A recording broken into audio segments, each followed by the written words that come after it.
This T side is awful. I don't like anything that's going on here. Worst flash assists at nearly every single tournament. They're not even doing anything tactically sound. Tell me, watch a demo. Watch a demo of Cloud9. Tell me there's any strategy in what they're doing. You can't. You literally can't do it. Everybody that tried was like, oh yeah, they got good tactics. Like, point to one. Point to one fucking tactic.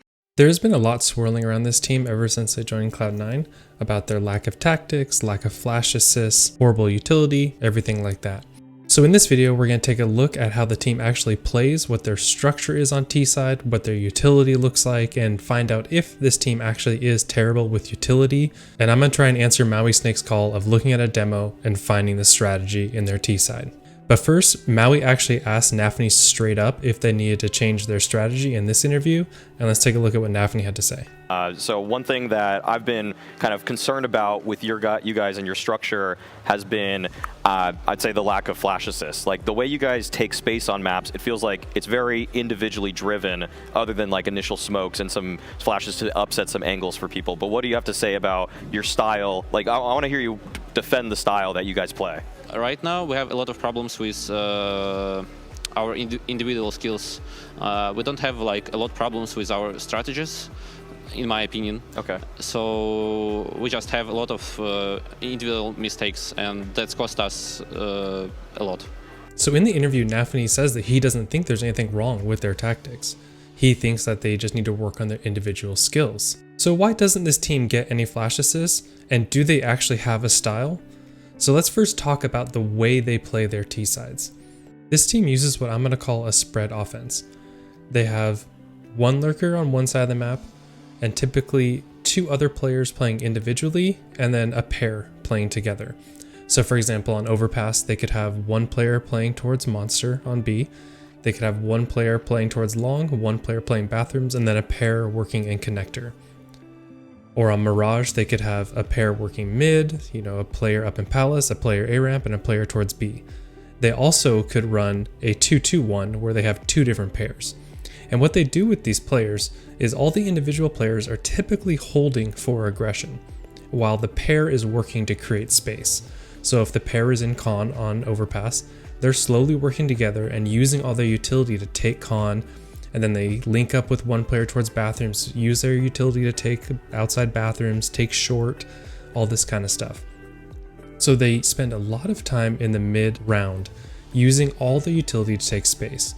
And in doing so, they're using 2-3 smokes in window on Mirage, they're using smokes on top Con on Mirage, they're using all their flashes to take space, and then what they do with their space is they wait.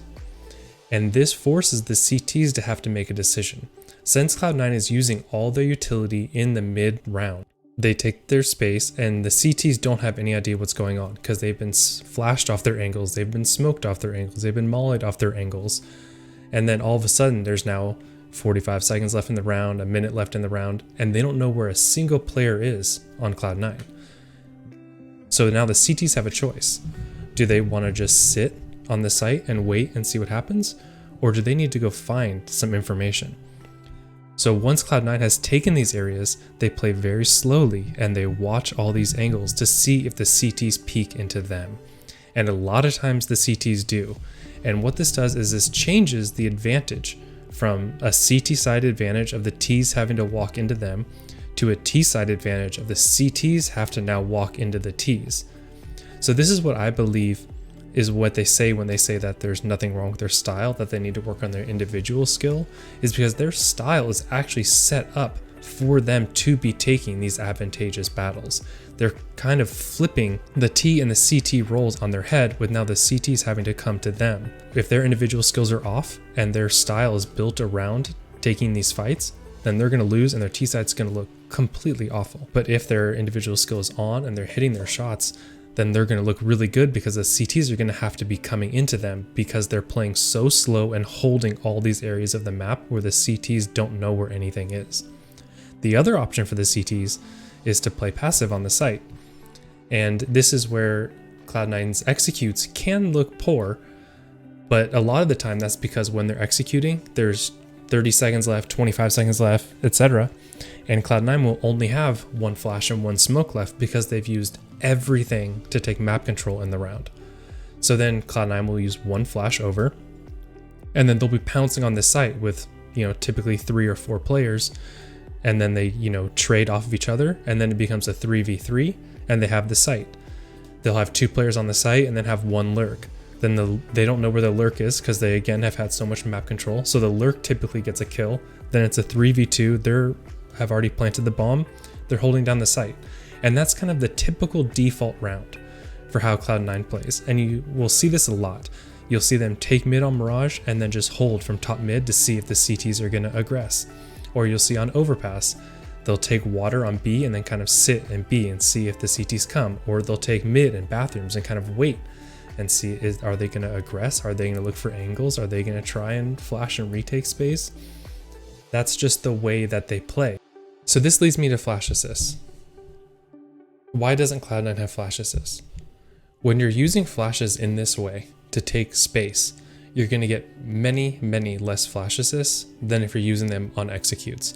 For example, on the very first Cloud9 team, the ATK lineup, Sonic would use all of his utility to take space.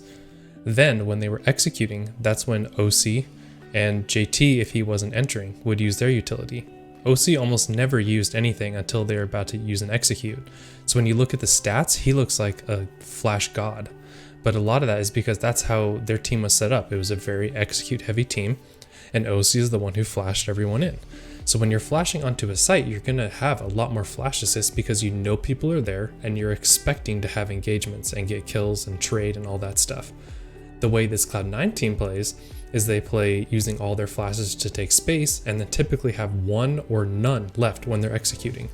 When they're executing, they're banking on the fact that the other team has had no idea where they are, so they can't have a stacked site. They're only going to have 2 people there, and Cloud9's showing up with 4 players. So if they just get 1 trade, 2 trades, boom, the round is super advantageous because they're planning in a 3v3 situation. So that's the default for this team, and I think they're actually very good at taking space, using their utility in the mid, and working the round in the way that they play. But that brings me to where they're actually very bad, and that is at using utility when they do fast executes. This team does switch it up and do fast executes because they've trained the CTs that they're playing slow. The CTs try to save their utility. The CTs can't push at other areas of the map because they've been getting punished when they do.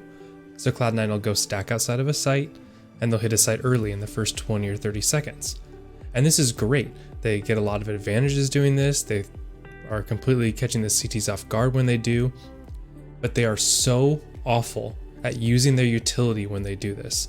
When they are stacking a site and hitting it fast, they'll typically have full utility and will use 1, maybe 2 flashes and nothing else, and you'll just see so much utility wasted.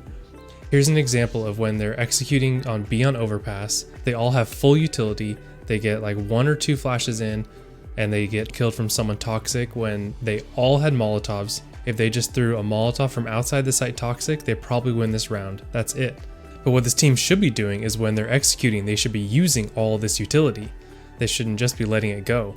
I think they could just watch 1 execute from JT, and that would be all they need to do.